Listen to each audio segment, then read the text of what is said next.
So this is going to be about how the horse's back muscles develop underneath the saddle.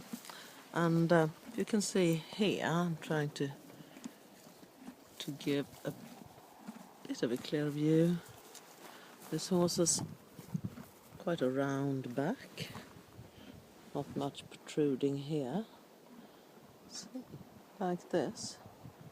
And he hasn't been in work for a month because of the hard ground we had, and nothing's much changed actually, except from the coat being a bit curly and long.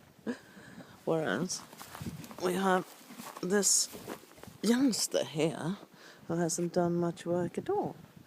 He's a bit more protruding in his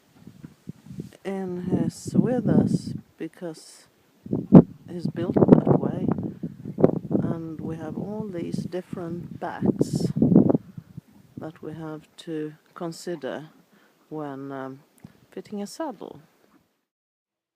Dr. Sue Dyson and her PhD student Line Greve have made a study on change of back shape over time. As we know, a saddle that does not fit is bad for muscle development and can cause pain and atrophy, that is, muscle degeneration instead of development. 63 horses had their back dimensions measured every second month for a whole year. The measurements varied a lot in each horse over the year, but even within the 2-month period.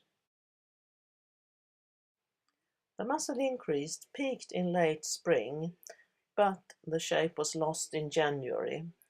This was England, where the grass is growing all year around, and most horses were out at grass in big fields.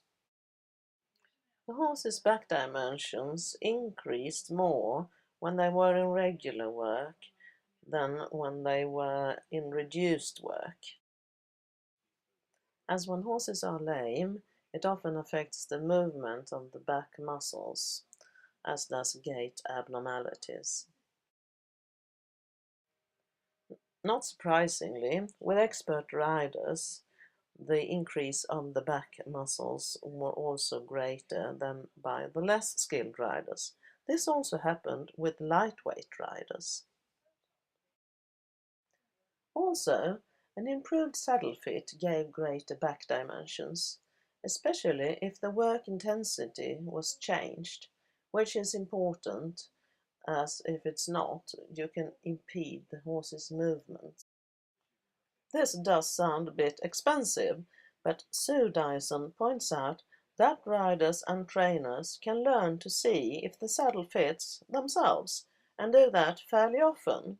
She also says that you should look out for a saddle with panels that can widen to accommodate bigger bulging muscles on the horse's back.